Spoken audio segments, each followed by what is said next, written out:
you were given the captain's armband at 20. Oh. Did Matt make that decision? Yeah, I said no. That's another one. The first time. It's a lot of pressure, isn't it? So I'm thinking the same thing. We had players all over the pitch that could have those moments that would make a difference. That was probably when you say like the champion mindset. That was not just one player, it was spread through the whole 11, but also the group and the environment that we created to go and do that. where did you go after that? I chose to go to America. Soccer? You going to Yes, play soccer? yes. Or? I went to play football in America. I will not say that word. Spoken like a true Scouser. Yeah, I've definitely seen an improvement. I think the structure and everything is in place now. It's about, can we build on it as players? It's not going to be as easy as last time it was sign 13 players, go and win the league. Like, I don't think you're ever going to see that happen now.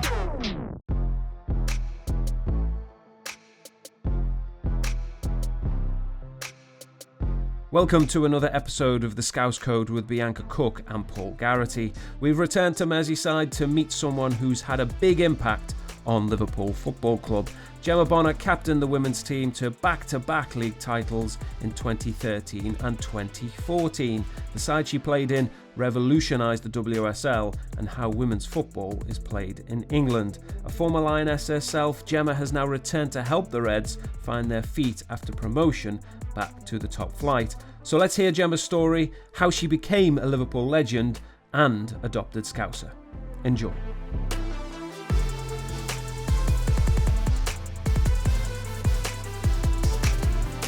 Welcome to the show, Gemma.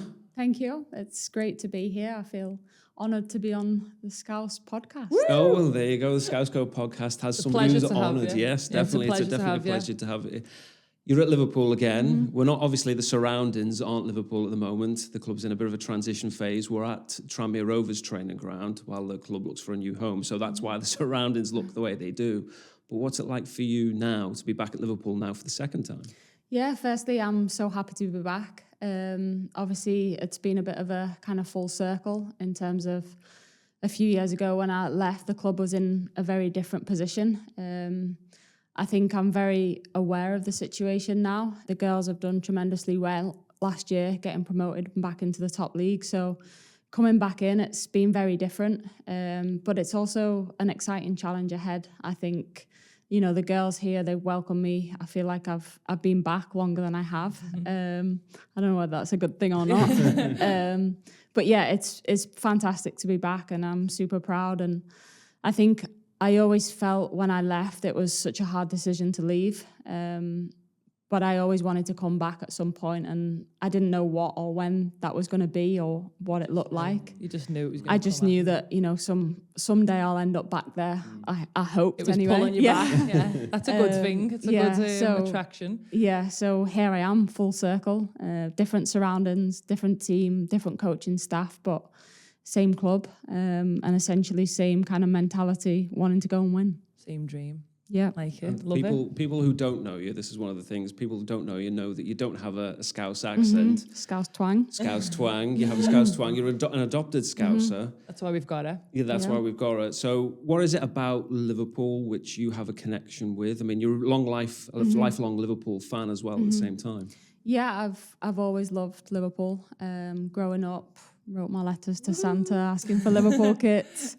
Got them. Eventually this year it came true. No, I've always, even when I was a young kid, I would go to Ellen Road, but it would only be to watch Leeds and Liverpool. My sister would take me.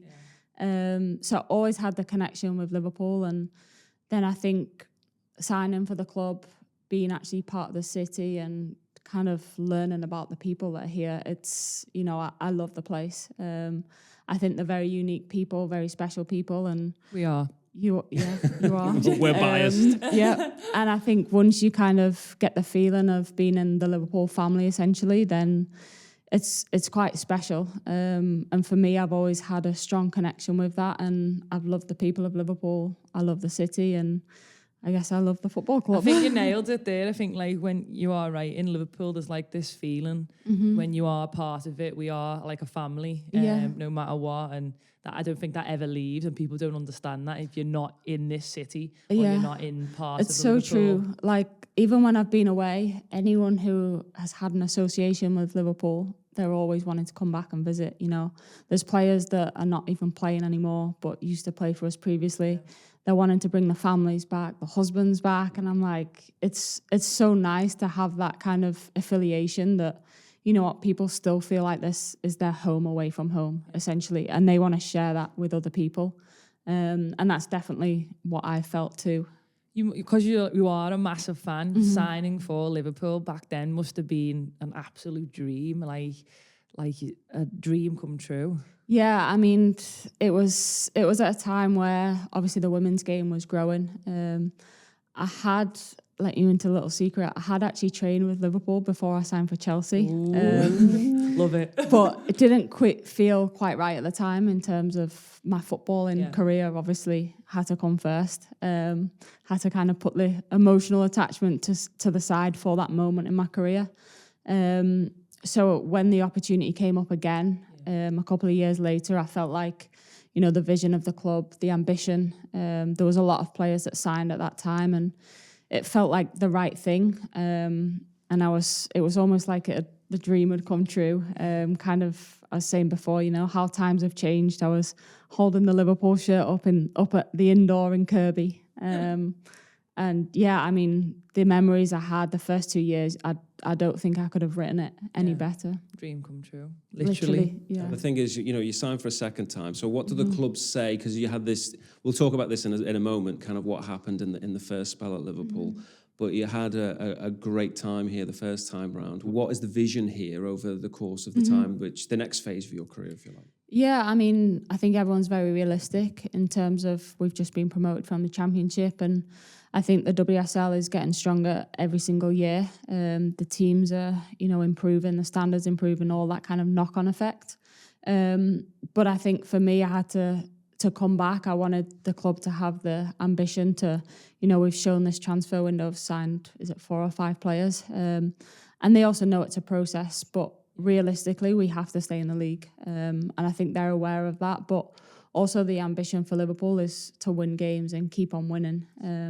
And I think, you know, having the kind of infrastructure coming back in, I've definitely seen an improvement in probably every aspect since I left. I'm like, wow, we have this. Like, you know, I think the structure and everything is in place now. It's about, can we build on it as players, building on the success of last season, and can we keep adding to that momentum? And of course, it's going to be a process.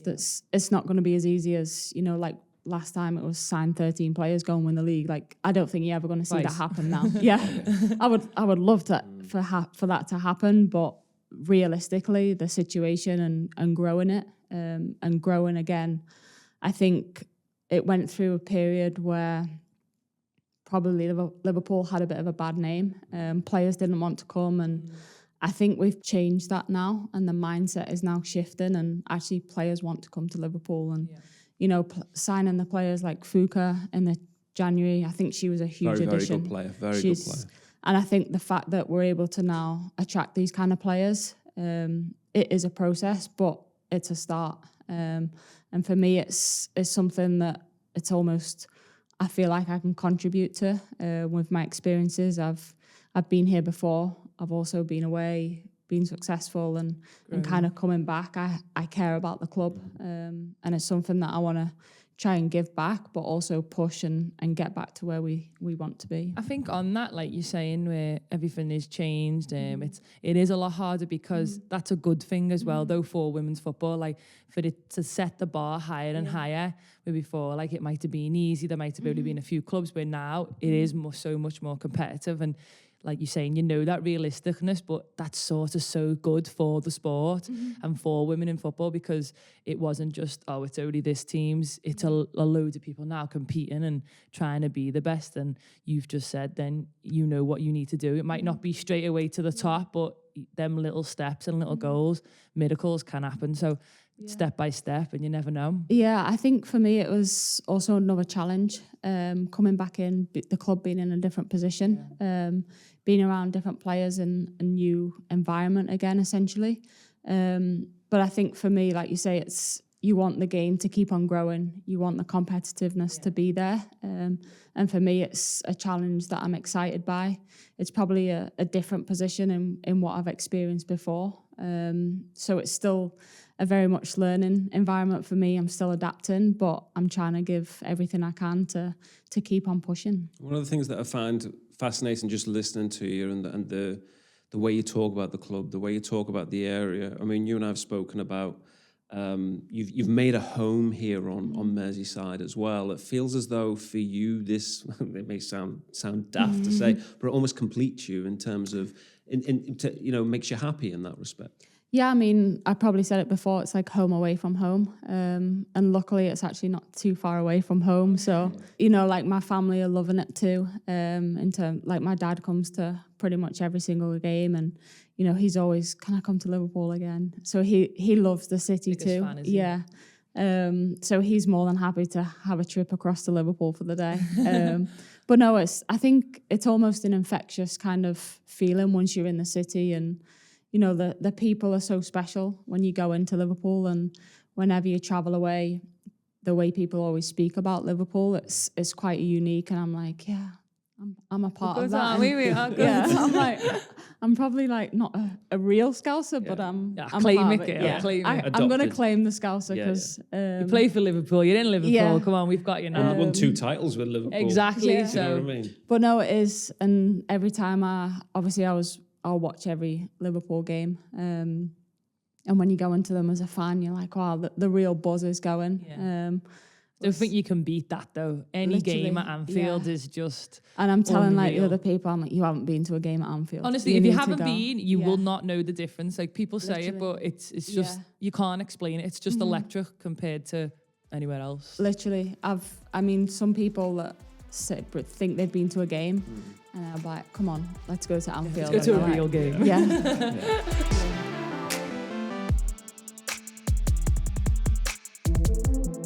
So we've spoken about your happiness to be back at Liverpool. Let's talk a little bit about the first time you were here. Do you remember how that particular move actually happened? Because you were at Chelsea at the time. You mentioned you'd had basically a trial with Liverpool a couple of years earlier. It didn't really work out for you. How did that move from Chelsea to Liverpool happen? Yeah, well, at the time I was actually studying at university in Leeds. So worked that one out. How I travelled. A lot of travelling. What was you doing, by the way? Sports performance. Oh, okay, good. Yeah. So I was actually studying in Leeds, travelling to Chelsea. This was before it was full-time, essentially, before. So I would travel to London with my dad. He would drive me while I was studying away in the passenger seat. And it would be, depending on games, it could be up to 4 times a week we would do the journey. So I had a 2-year there. And as I said before, I trained with Liverpool for a bit, but at the time it didn't quite feel the best thing for my career. So I decided Chelsea was, with the support of my family, and they were like, it's the furthest one, but we think this is the best for you. So, if they're going to support me, I couldn't be like, no, that's too far for you to drive. Come on then, let's go. I know, they're doing the miles there, aren't they? So no, I did it. I don't regret doing it. I actually got my first England call up whilst, funnily enough, being in the car, travelling to Chelsea. But again, I was coming into my final year of university, a lot of travelling. Obviously, the contracts weren't there to support accommodation, travel expenses. I didn't even get them. That was the old days, wasn't it? That really was the old days. Actually just doing it for love. Yeah. That's what probably made you be in love with the sport. And literally, got you this far. I would never have been able to do it without my family's support. But yeah, at the end of the 2 years, it was coming into my 3rd year of uni. And I knew I wanted to be... It was also at the time where the game was starting to grow. Yes. And I knew I wanted to be part of team training a lot more, because at the time, I would only train once with the team and then play on a weekend. So I knew I wanted to have more contact time with the team and be... and obviously I'd worked with Matt at Chelsea. Yes. He was now the Liverpool coach. A lot closer to home, but also the fact that they were going to train, I think it was 4 nights a week to start with. It was, a lot more That professional was now. And that was like unheard of almost, because it was usually 2 times and play at the weekend. It was at the academy in Kirby, wasn't it? Yeah. So I was like, for my football, like having the contact time. you have to take a leap of faith here, don't you? Yeah, to I go. didn't really know, because obviously I'd had the experience before. They were bottom of the league for the previous 2 seasons. 2 seasons in the WSL. But there was no relegation. And they wanted to kind of overhaul. And if you've been in women's football, you know that a lot of things are talk. Oh, okay. And it was like, yeah, I've heard this before. You know, we're going to get this, we're going to get that. It might not have happened. And you didn't want to get your hopes up. Yeah. And that was probably the first time I didn't get my hopes up and it actually happened. Maybe that's a thing. Yeah. We should all learn. So, yeah, I think the opportunity to train, obviously in a more professional environment for women's football in this country, it was an opportunity again to work with Matt. And then I also knew that they'd signed Whitney Engen. She was US international and my position, and essentially I was going to play alongside her. And for me to kind of have someone like that to play alongside in my position at that age. And then the further it kind of went on, we signed Farah, I was actually at university with Lucy Bronze. Oh, was you? So I managed to recruit her along. And yeah, I think the team we had, it was almost put together from, I look back now and a lot of players were unheard of, or the unknowns in the women's game. Yeah. A lot of people that had points to prove almost and just wanted to... The drive to go for it. Like we had, you know, there's a lot of people that Farah comes in, you could think, you know, she had an ego, she had such a successful career, but she actually just wanted a change. She'd been at Everton for a while. And I think coming into an environment where everybody was fresh and there was almost like no history. It was just like, let's start afresh, let's go for it. And that's what you could ask for. We could you go. couldn't ask for more than that. And I think that contributed to the team spirit. And like I said, like in games, we would concede 3, but we'd be like, we'll go and score 4. It wasn't the best being a defender. But we just had this mindset that, you know, we're all here for the same reason. We had foreign players come over, and that was almost like the first for this league. And how they settled in, and they brought a different culture, different mentality, and the blend. So much, it was literally probably the best 2 years of my career. Yeah. Was it? The thing that's interesting about that as well is when the club was taken over by the men's team, I had a chat with Jen Chang, and he said, I want to win the league. Do you know what I mean? He was like the general manager, want to win the league. And it's something that you said before, and I think it's quite profound. And you said, yeah, I've heard all this before. And the thing was, he convinced me that that's what the club were going to do. And then we were talking about defenders, and the first player I mentioned was you. Because when you were at Chelsea, you were on the rise. You know, your star was on the rise. And he mentioned to me about Whitney Engen and said, Whitney Engen's going to sign. It's like, well, the one that would complement Whitney Engen would be Gemma Bonner. And this was in June 2012 at this particular time. Yeah. So it was maybe about two months. You saying that you made her whole life. I'm not saying I made a whole life. Yeah. He's just dropped that in. Did you get my agent fee? Yeah, exactly. Yeah. Because I didn't get a fee. Yeah, exactly. No, but the thing still though, if it was right, that was great. It's funny though the way the story kind of pans out, because it just so happens that the manager that comes in is Matt Beard, and you have a very close relationship with Matt Beard. And just because I mentioned you to him in an early conversation doesn't mean that that's going to happen. But I knew Farah Williams, I knew Lucy Bronze, I knew Tash Dowie, so I was able to say to them, do you want to come to Liverpool? And they're like, yeah, because you mentioned it before, they all wanted a change. I think like timing's so important for things like that. Like it might not be a coincidence or everything, but things do just fall into place. And that was the start of a massive spark. And to have all you fantastic players all be on the same wave, thinking the same, determined the same, you couldn't ask for more. I do think that team in that year was almost a big shift for women's football, because we kind of did it. But before that, it was always Arsenal. Arsenal and Everton were always in the finals. The only other team that actually did anything like that was Fulham. Yeah. And that was when they were funded by Mohammed Al Fayed. Yeah. Outside of that, I think, as you say, in this phase, Liverpool changed the game. Yeah, and I think we did it, and it was like we trained 4 times a week, and it was like, all of a sudden, like teams are starting to do 3 times a week. Performances were going up, and everyone's fitness naturally improved because you didn't have to work as You're much. better athletes, you're more. Yeah, everyone more was suited. educational, like more time with your club, and it was almost as if people looked at it as if say, if Liverpool can do it, why can't we do it? Yeah. So then, and I think when we beat Arsenal at the Emirates 4-0, that was like a game changer. We lost. Well, that's a statement. We then, did lose the week before at Anfield in the FA Cup. Yeah, because we never won the cup. Really, Yeah.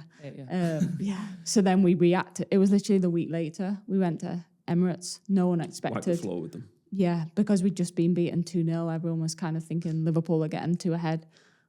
Honestly, 4-0, it was like, is this really happening? That's a statement to go to their home and then do that. And I think that was almost the shift where Arsenal didn't become the Invincibles anymore. But do you remember the first game that Liverpool played? It was in a League Cup game at Widnes. Do you remember that game? Yeah, I was thinking of the friendlies, the really first game. I was thinking of the first competitive game. Do you remember that one? Because I'd helped the club obviously recruit players and all the rest of it. Was it Everton? Everton. Yeah. And it was such a disappointing performance. Was it a 0-0? We didn't do well. I'm waiting for like this big victory. It was a boring game. It was 1-1. It was terrible. Yeah. And the second game, I think, was a 5-0 win against Aston Villa in the FA Cup. Yeah, that was a win. win. And then the third game was up at Sunderland. Mm-hmm. And it was Liverpool only just scraped that one after extra time. Yeah. It wasn't a good start. It took us a while to really because I spoke to you after the game and I said to you... Blend in. Because I remember saying to you, I did an interview with you afterwards, and after we did the interview, I went, what do you think? And it was like, we need work.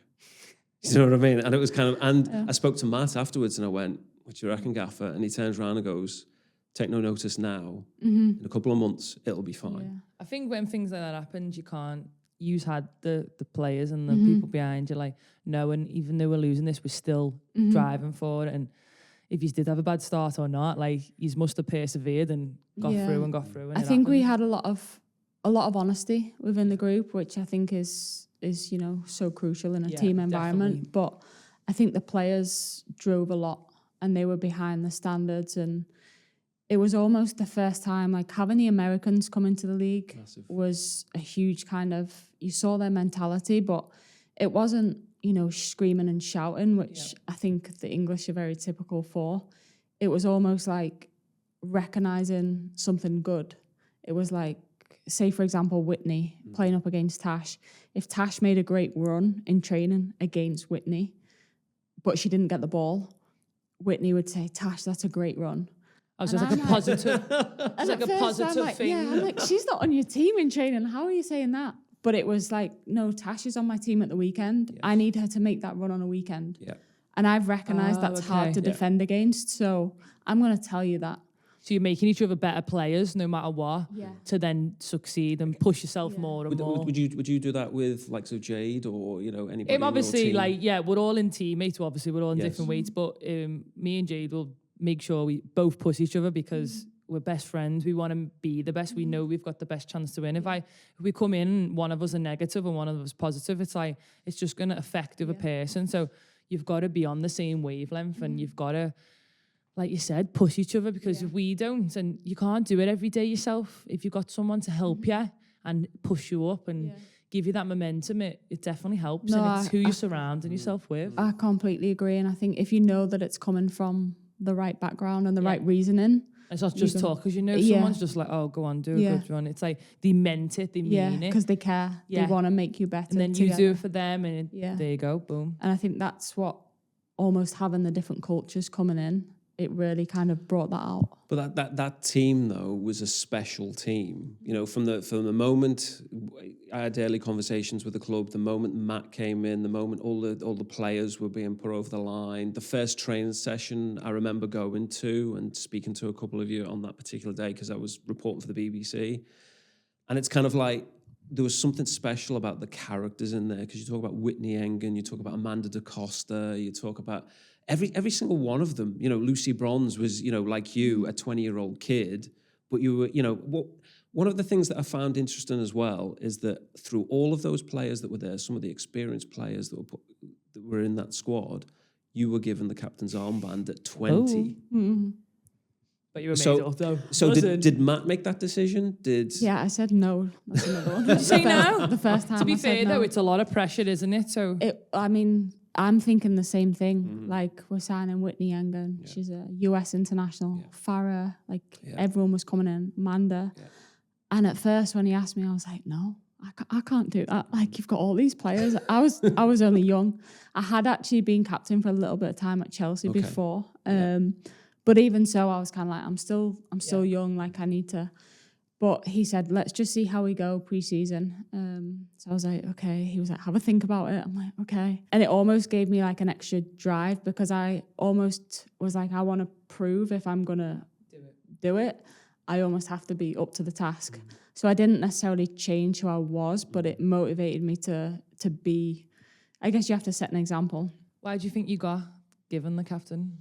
Honestly, I feel like because I kind of work with everyone, or I at least try to. And for me, I like to always put the team first. And I'm thinking, if I have to take a hit for the team, then I probably would. But actually, when I said no the first time, obviously I spoke to my family about it. And I mean, I don't know if you know, I've got a big affiliation with Kevin Sinfield. Yes. And my dad actually said, Kevin Sinfield was captain at 21. And he was a big kind of someone who I have so much respect for and really looked up to. So I was like, okay, if he can do it, then, But even the fact that you said no, because you didn't think you were good enough for the team, shows that you are a good leader and a good captain, because most people would have just took of themselves. You were thinking of the team. Could you do it for the team? So even that little, they probably wanted to give you even more. Yeah, I mean, I had to really kind of learn and grow into the role. But I was very lucky, the players that I was surrounded by. Farah was unbelievable with me. Amanda, Whitney. It was almost an easy team to be captain in, because everybody helped. There were so many captains, weren't there? It was literally and I could really, I think the hardest thing I found was because I was almost like, I need to show. I was almost taking on everyone's problems. And if someone asked me to do it, I'd stop what I was doing and I would do it. I would reply to them, and I think that I think the older I've become and the more experienced, I've always been there first. If you need me, I'm here, but I'll also do it when it needs. I wouldn't prioritize it if something was emergency. Well, that's learning, isn't it? And I think that's where I've learned to never change, but still have the balance of, I need to do what I need to do to play and be the best I can be, but also I'm there for the team. How long was you captain for, if you don't mind me asking? Until you left. It was the day you arrived to the day you left, wasn't it, in 2018? That's amazing. Yeah. The whole run, eh? The thing that I found fascinating, because those 2 seasons were very different, weren't they, really, in terms of what had happened? Because the first season, as you say, it took a little while to get going, but once you did, you were just blowing teams away. I remember the game against Everton at Marine, 4-1. Tash Dowey scored twice, and then Nicole Rolser just ran the show that day. And even, when you come to the final game of the season, what was 3-0 against Bristol to lift the title, it just seemed as though it was the stuff champions are made of. Would you agree with that statement? Yeah, I mean, it probably goes back to what I said before about that relentless mindset. It was almost like nothing was going to stop us. We would come up against, I remember in games we would be giving goals away. Like, Beatty used to sub the goalkeepers. You remember that? Yes, I remember. It was almost like, but whatever happened, we would find a way. Yeah. There would be last minutes, there would be first minutes we'd be losing. And whatever we came up against, we would always, I think the players within ourselves, we would always find a way. And it wasn't just, we didn't rely on one player. We had players all over the pitch that could have those moments that would make a difference, whether it be saving one off the line or scoring a goal or assisting or putting a tackle in. Yeah. I think that was probably when you say like the champion mindset and the championship side, like that was not just one player, it was spread through the whole 11, but also the group and the environment that we created to go and do that. And I think then when we moved, so it was almost like a Rolls Royce. It was pairing. It was everything moved in the right direction. The second season, Whitney left, Louise Fors left, and it was trying to plug those gaps. But also, Natasha Dowie gets injured a lot in that second season. Nicole Rolser does her ACL. The fundamental key parts of the team were not there, and the team managed to somehow get... one of the things I think about is it was mainly Arsenal that threw the league away that year, and you took advantage of that. Again, it was that champions mindset that just sticking in there as long as you could and seeing what happens, and that's exactly what happened that season. I think it also happened the first year when no one expected us to do it, and then we kind of did it, and then it was like, oh, maybe they can do it. But then to back it up again, it was still, they're not going to do it. Yeah. And we actually started the last game of the season in third place. Correct, yeah. And we needed, I think it was 3 results plus goal difference. So it was anything you could imagine to go our way. It was like... There was a penalty save, there was a worldy goal. It was the most bizarre game. I think saying that though and hearing what you've said, like for the second season, you said it before though, with the whole team through and through had that mindset. So even though the best, like not best players, but most people were out getting injured, you lost a lot of players. If you had it through the team anyway, you still had a very good high standard. So that just shows if it is through the team and everyone does have that mind, even when the best players are out and the individual people aren't there, it's about the team. It's about all coming together. Obviously a bit of luck and stuff, but you make your own luck these days. Yeah, and I think what we had, we were all, like I said before, we were all honest, hardworking, so we didn't just expect to turn up and win. Yeah. We did the work through the week. We were honest. We reviewed games. We would be open and honest, and that was because the environment we created, it would be like, I need you to do this. Okay, well, if I do this, then you need to do this. And I think in those moments, then that obviously related into the game, and when we did get in those situations, it helped us still be successful. Mattered. Yeah. But I think, and then to go back to what you said before, Arsenal, when the WSL was created, were just an unstoppable force. Even in that last game of the season, or those games leading up to the end of the season, they were losing games, and almost that champions mindset that they had was starting to slip, and you were able to take advantage of that. When you were able to back that up for the second time, I remember everyone was standing there, almost Natasha Dowie was praying. I remember being there in the stand. Because our game finished first. Yes, it did. And it was on BT Sport, and that was even just a big thing for it to be on TV. Yeah. But they did the live final day, and it was like flashing from game to game. Oh, okay. So all the games are played at the same time, and I remember going to Matt at the side during the game, like, do we need to score? What do we need to do? Like, it was... Because you're waiting, aren't you? Because you're relying, yeah. And then our game finished first. And I think one of the fans had the game on their phone. So we're all literally watching. And obviously there's a little bit of a delay as well with the TV. And then people start cheering. And then it was like, is it really happened? Is it like... Everyone was kind of in their own little moment. Mental. And then I think the FA thought the trophy was going to Manchester, so we had to wait for the trophy. Yeah. Didn't even believe in you? No, so we had no... I mean, the crowd wasn't... I mean, it was such a big crowd in Manchester because that's where they thought the trophy lift was going to be. Yeah. You and the fans so with that one TV. Yeah. I mean, our fans, honestly, incredible. Yeah. Since day one, they have been the best. Even, like, for me personally, going away, coming back, I've always had that. Beat Liverpool fans, yeah, like we said literally, before. Yeah.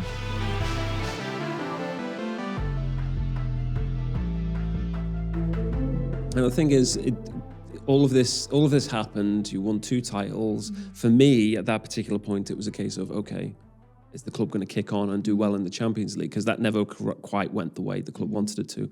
But instead, something happened, and it didn't happen that way. And people started leaving, and Matt left, and you were one of that particular team, that one of the last players standing, really. When you think about it, exactly. Was that because you believed that something could change, that something could happen again? Yeah, I mean, it was obviously a difficult period for the club. Obviously, Matt left, and then Scott took over. And again, it was almost like a new overhaul of the squad. I actually got injured in that Champions League game, so I was injured that whole off season. So it was almost like I didn't really know what to expect coming back, and again, it was going to be a new team essentially. But I did know some of the players that were coming in. Obviously, I played with Sophie Ingle at Chelsea, and she was really good friends with Caroline Weir, who was, I think a lot of clubs wanted her. So I think it was almost like, okay, the league's got better, everyone's got better, but again, we're in another phase of attracting players, and these new players were coming in. So it was almost, I think the team that we had, I mean, you look at where the players are now, we were all very young, and it was an exciting team. Yeah. So although we were in a transition period, the team we actually had was a very strong team. So I think we all knew that we probably could have been a lot more successful than we were with the players that we had, but as it happens at every football club, players leave, players come, players go, and players, they did so well, especially on an international stage, which, when Shanice goes to the Euros and wins the Euros, then gets assist, and then Leon come calling. So you're not going to turn them down. You're not, no. And I think realistically, also in the way that the game was going, if opportunities come up, then you have to take them. So I stayed, obviously, quite a few years after that. But for me, it was, like I said before, it was a career decision. And I was successful in terms of winning the trophies at City. But in terms of that kind of that process, was it difficult for you to make that move to City? So how many years were you that's what I'm saying. So it's kind of like, you're being put through the mill emotionally because you've got the tie to the club, you've got the tie to the area, you live in the area, so it's what must be going through your mind at that particular stage? Just before that, you were in Liverpool for how many years, sorry? 6 years. And then you went to Man City after that? City, okay, great. So I actually went to City the same time as Kazuya. So we both left at Liverpool and signed for City at the same time. I think, obviously, with the way that the game was growing, City come in, they'd been in the league for a few years. But I think for my time in the career, a lot of my stuff was international. England's something that I've never almost been satisfied in how successful I've been on that stage. And I felt moving to City would give me a better chance of doing that. Purely because the City team was pretty much the England team. And I was going to be playing with international players. Yeah. So whether or not I was getting selected, I was still going to be playing with every single position was international. Sometimes and competing. Some things can grow, Yeah, and I think I knew it was going to be a huge challenge out of my comfort zone. And I think when you've been at an environment or been at a team for a period of time, you almost, you can stay and be comfortable, or for me, I want to challenge. You've got to be uncomfortable to and get I want, far. So it was going into a completely different environment with, internationals that are completely different. You've never, and your standards have to be so high every single day because the squad competition for places was so high. Not just the starting 11, not just the squad. There was players sat in the stand that could have been starting at any other Super League team. But talking about that as well, though, sometimes you have to make compromises when you were at City, because I remember a number of games you had to play right back just to get in the team. I played a full season at right back. Yeah. Really? I go and, I think I don't regret going because I got to work with Nick Cushion, who for me is one of the best coaches. And he really helped me. Yeah. Probably one of the best coaches I've had. In terms of not just knowledge for the game, but actually coaching you. Yeah. And that's probably quite rare, I would say, in terms of when you get to a first team level. Actually, it sounds really like having anymore. Like a coach, because a lot of it is team orientated, and he really challenged me. And I played a different position. And if you'd have said to me, "You're going to go and play right back at City," I'd have been like, absolutely no chance. But he actually gave me the tools, helped me.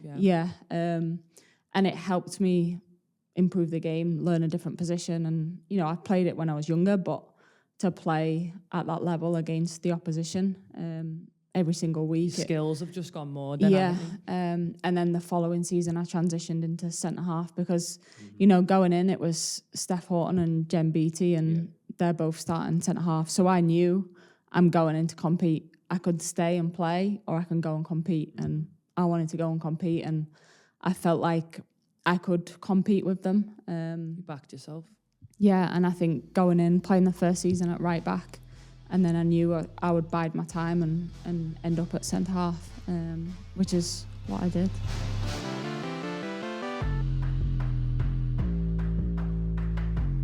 Okay, so you were at City for like 2.5 years, and then where did you go after that? I chose to go to America. Completely That's a out of soccer. the blue. You go to play soccer, or I went to play football in America. I will not say that word. I know, I don't know, I just don't get it. Like, Very good. it's football. Honestly, Okay. Spoken like a true Scouser. Yeah, I did, however, go to an American football game, which was another experience. I've been to one of them. I just don't get the rules. Like, I had no you idea just what was run, going on. get the ball, and hit someone on the way. Like, I'm not gonna lie, no idea of the rules, but the occasion was great. it is. It's a good show. It's a very good go. show. Literally. But I went for the football. Yeah. Completely out of the blue, unexpected. I'd actually just re-signed a contract with Man City. So it was a big change. So you already re-signed, and then you chose to leave to America. It was almost, again, an unknown kind of...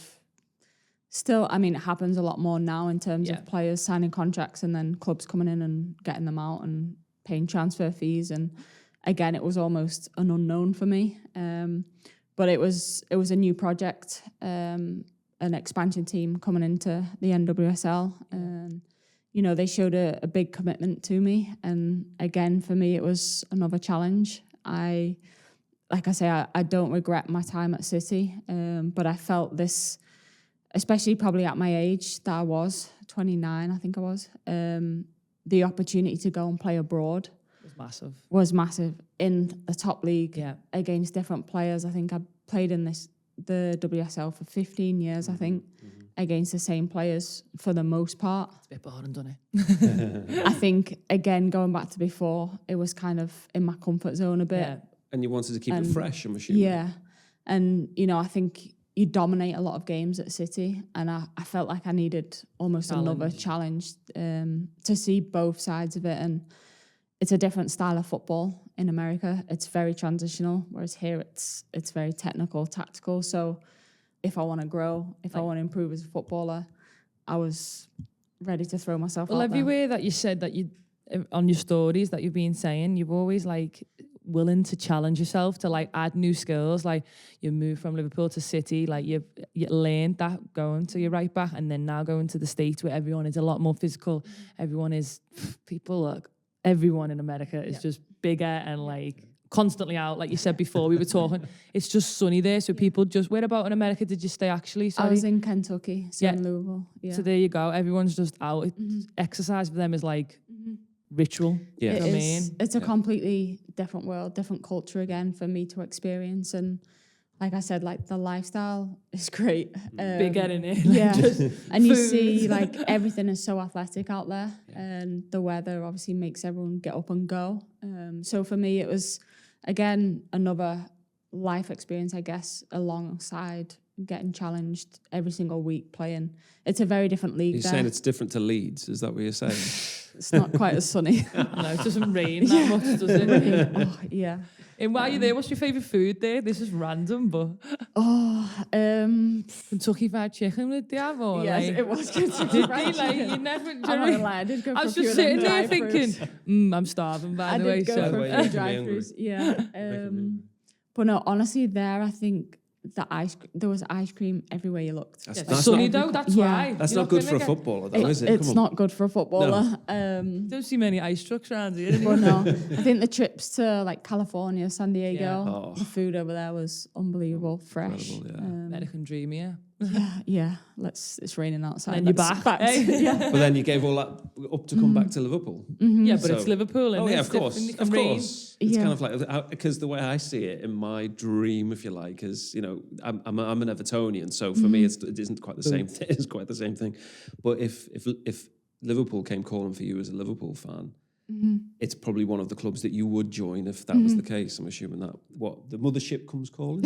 Yeah, so you left the chicken in the sun and come back to Liverpool. Yeah, I think being away, obviously the game was getting bigger and bigger too. So I've always had the watching when I could. And I always, like I said before, I always felt like I wanted to come back. I just didn't know when it was going to be.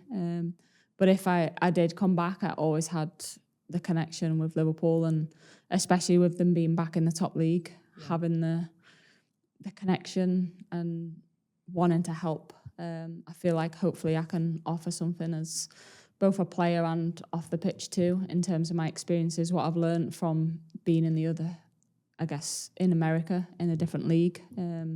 Because that was a complete different league in terms of every single game is so competitive. Like any team can beat anyone because of the way the draft system works, and the games, obviously, you can't really predict how the games are going to go. But that was exciting, though. Honestly, it was. Early on in the games, I'm like getting excited. I'm getting like, pumped up for each one. Yeah, because I'm like, you don't actually know you can't predict it. Whereas I think here you can still predict that. We should beat these, we can beat that. Yeah. Or you almost approach games differently because you know, okay, well, if we do that, then we'll give ourselves a chance. Yeah.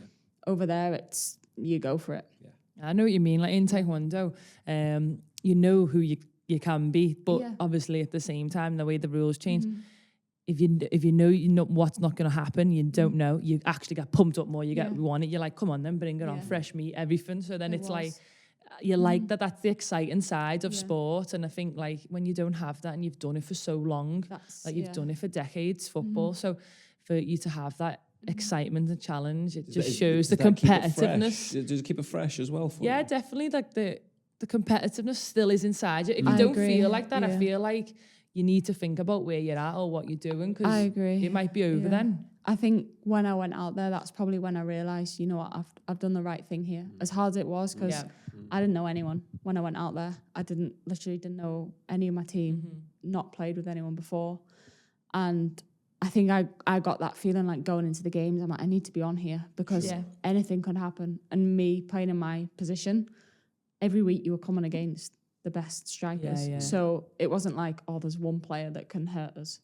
I actually didn't know any of the players. You were taking them all on. So you have to almost, mentally be alert. You can't switch off at any second because you would be punished. I think it shows you that in sport though, like when you do know too much about someone, you just overthink it and not do it. But when you just do what you need to do anyway, you get the best out of yourself. And if you know somebody too much sometimes and you know their strengths and weaknesses, you can be complacent. Can you be complacent at the same time?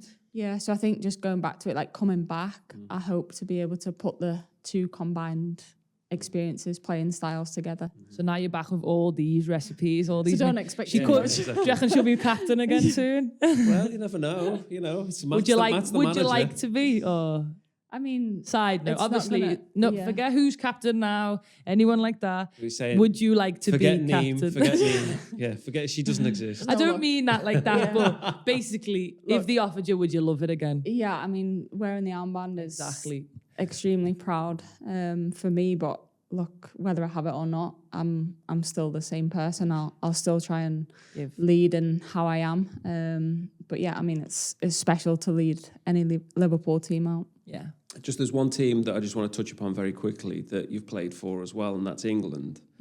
One of the things I was looking, because during your career, you're looking at it and you're thinking, right, okay, then you've won 2 league titles with Liverpool, you've won all sorts of trophies for virtually every single club you've been at. But the England thing never really took off. And I was thinking to myself, why was that?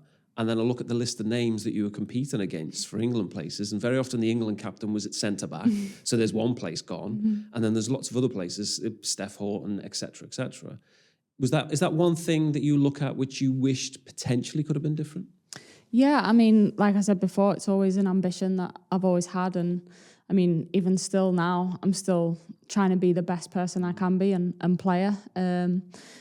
It's something that I've never been fulfilled with in terms of... You've got 11 caps as it stands at the moment. But like you say, it's always been a competitive squad. It's something that I've always been striving for, and like I say, I've always tried to challenge myself in terms of if I feel I'm getting myself too comfortable, let's keep challenging, let's keep pushing. And honestly, it was probably a reason going to America too, in terms of completely taking yourself out of the England situation. I think when you're in it, you almost think about it too much. So to take myself out of the environment, still challenge myself against international players every single week. It was something, again, for me, I've learned, again, the older I've got, there's a lot of things that you can't control. I guess at the end of the day, a lot of it is opinions too. And the more you kind of get caught up in it, the more it affects you. Yeah, definitely. So I think the older I've probably got, I've tried to just almost, I heard Laura Coombs' interview the other day, and she said I'd completely stopped thinking about international football. And there she is getting a call up at 31 for the first time since 2015, I think it was. It is, something like that. And it's almost so true with what she says. You can get so caught up in it and, focus on something that you still keep working towards. And you almost forget about doing what you can do. So I think that's one thing I'm still always trying to do, just as long as I'm improving and doing what I can. I think like you nailed it with a lot of things. It's not just in women's football, it's in other sports as well. Like they are, like people say, oh, you want to be in the England squad more, you want to be this, but like you said, not everyone gets a chance to do that. That is not anything to do with you are the best in what you do. Like you've won the cups, you've won these titles, you've gone and you've pushed yourself internationally. And I think like that just shows about life. That's like a life lesson that we learn in sport. Like some people can go on the team all the time because it's just the way it fell for them. But that doesn't take nothing away with what you've got. And like you said, you could come back and be playing again. It's not always about just, I tick that box, I tick that box. You've become the best on your journey. And like you should be proud of that, do you know what I mean? And you've still got more to come.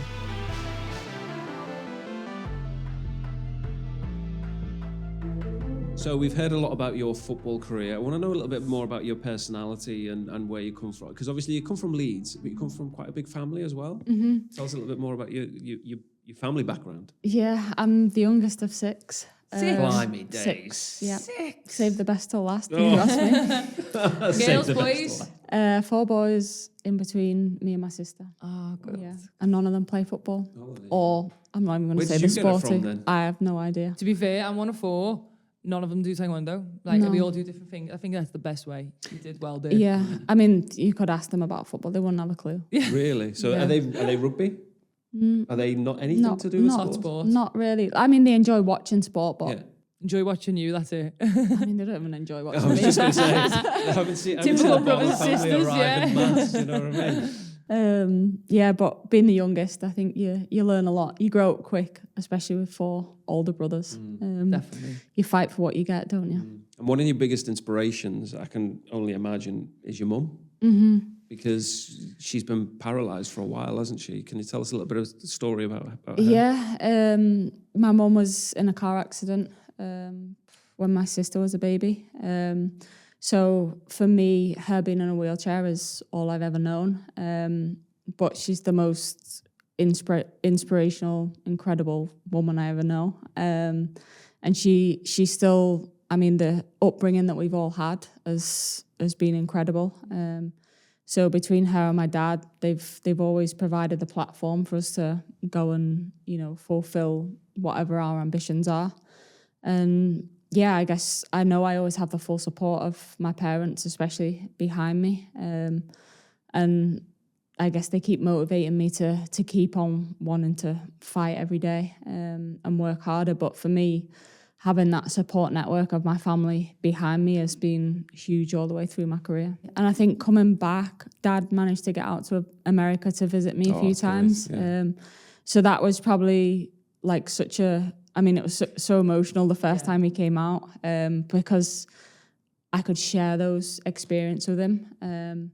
And obviously they've had a huge part in my career. And for me to now be able to, every chance I get, especially now being back home, I think not seeing them for the time being away, obviously you miss your family. But now every day off I get, I'll be straight back because, I'm so grateful and I want to have the time with them and I guess share the experiences that I'm having.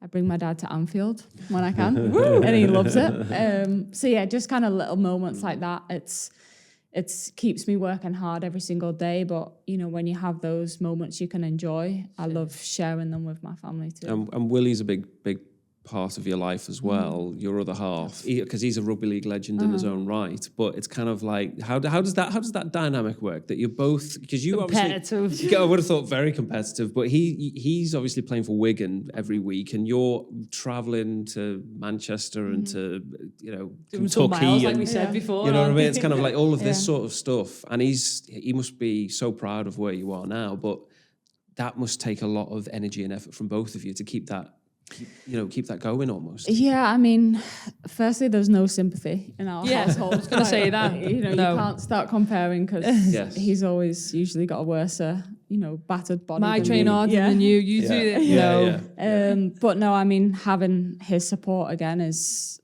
for me, it's incredible to have someone that I can always kind of go home to that understands the environment, albeit we're in different sports. I think you have to get it to be in the sports environment. I think it's nice when you know what you're going through as well. Like, it is really hard when people don't do sport. With it to truly understand. Like, it's lonely sometimes, so to have someone with you and go through that journey. You have that with Aaron, level. don't you? You have that with Aaron. Yeah. So I have it with my husband, and like, if we didn't, we wouldn't really understand each other. And then the competitive side's just the best, probably bit of it about it. It's so funny because I've also grown up watching rugby.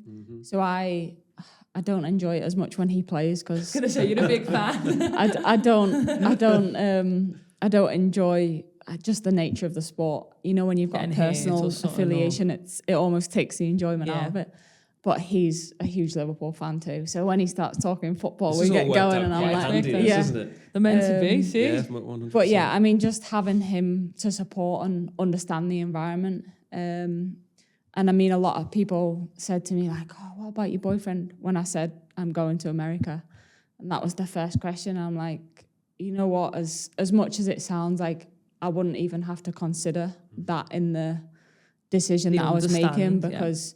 I think we both realised that your career doesn't last forever, and you go on. We're going to have so many years ahead together that our careers have always come first in what we do, and I think we're blessed that we both understand that and support each other to go and do that.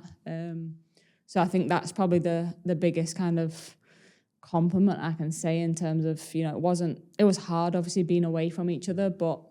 You know what you need to do. Yeah, and I mean, he managed to get out to America twice. He actually surprised me one time, and I scored a goal without him knowing and being there. Perfect. But yeah, I think I am very lucky in terms of the support network I have from my family and from my boyfriend. And you mentioned there about the rugby kind of connections, and you talk about Kevin Sinfield being one of your biggest idols. When you see what's going on with Rob Burrow at the moment and how Kevin is supporting him, I mean, I think what Kevin is doing for his mate is just, I can't put it into words, to be honest with you. Like, that's just like the stuff he does. Oh, absolutely incredible. Some of the things that, he's doing for his best mate sort of thing. And also, we talk about that kind of captain's role, what he's doing, but it's an important thing for you because, you have a connection with rugby league, as we know. You've also helped out with some of that campaigning as well for MND. Do you want to tell us a little bit about that? Yeah, I mean, obviously I've known... So Rob and Kev actually used to be the players that would come into my primary school. Mm-hmm. So I've actually known them since I was 7 or 8. And we've always kind of had... they would come in every year and they would always know that I'd be the girl that played football. So obviously the older I've got, the more interaction we've had and the more our paths have crossed essentially. Obviously I was at City at the time that Stephen Darby got diagnosed, so being close to Steph, Darbs was the first that I became aware of it. Yeah. And obviously since that happened, then you start reading up, and then Rob gets diagnosed not too long after that. And that was, having two people so close to you affected by a disease that is... You didn't even know about not long ago. And it wasn't... Nobody was aware as much unless you knew someone with it. Obviously, everyone knows there's no cure for it as it stands. I think seeing how much Kev had an incredible influence on Rob as a player... but also what he's done for the whole MND community has been unbelievable. And I think when he asked me to join as part of the run the first time around, when he did the 101, which actually ended up being 104 because he got lost. Did you? Extra free. But I mean, what he put his body through was incredible. And, you know, he keeps saying I'm just going for a run for a mate. But actually what he's doing is inspiring a world of people and educating them on the awareness. I didn't know nothing about it until that. And, you know, when you're running, you kind of think, you know, I wouldn't be able to do that. And when I joined him for his when he did the Ultra 7 and 7, I think how he is every single day, it makes you put a lot of life into perspective. And you realise the reason when you're running with number 7 on the back, it's like, okay, we're doing this to find a cure. And, you know, they keep we're going to bang the drum until we find a cure. Yeah. How long did it take you to train for that? Honestly, how many miles is it again? 26 miles. 26.2, The first time I ran that's for one, from by the Nottingham way. to Not Leeds. for 7. Yeah, from Nottingham to Leeds, I ran with him, and I did just over 50k with him, and I was kind of still in season. It was off season for me in America, but I'd still been training a little in the off season. And honestly, this time when I did the Ultra 7 and 7 with him, so I only joined him I ran from York to Bradford. Which is far. It's enough. It's enough. I'm done after 10 minutes. Honestly, I hadn't run for 5 weeks before that. So I was a little worried about, you know, how we're going to get through it. Yeah. But when you're in that team and it just carries you and you're literally just putting one leg in front of the other. Step by step. It was, the power of that team is unexplainable. We're quickly running out of time on the podcast today, so we're just going to wrap up a couple of things. So it's the Scouse Code, and one of the things about Scousers is there's always this debate about what makes a Scouser and what doesn't make a Scouser. So obviously, when you were in Merseyside as well, what colour bin did you have? Maroon. Basically, you need a purple bin. Don't have a City of Liverpool. However, I am in the Knowsley Council, so Knowsley is brown. Merseyside. It's Merseyside, but it's kind of brown bin. So if you speak to any Scousers give me a few months, and I'm hoping to move along. I'll buy one of them little ones. Get further in. Get one of them little ones. Can we just delay the podcast again? Yeah, exactly. You'll get a text message saying, "Look, got a purple bin. Go on." When you get the purple bin, let me know. Okay. I'll come back. Yeah, exactly. Am I invited back if I get a purple bin? Of course, you're invited back anyway because you are an adopted Scouse Code. But just before, because obviously we call this the Scouse Code. Is there something when you think about Scousers that makes a Scouser? If you understand me? Obviously, not just like the bin. Not just the bin, but I mean, is there something for you that do you just get a feeling about? Honestly, I feel like everyone's just giving. And like, if you're one of us, you're one of us. Like, you just want to have a good time, but you also want to help people. Yeah. Drop the mic there. I think that's a great way to end the podcast today. Yeah, thank you. Thank you very much for coming on, and thanks very much for your time. Thanks for having me, guys. Cheers, it's been a pleasure. Thank you.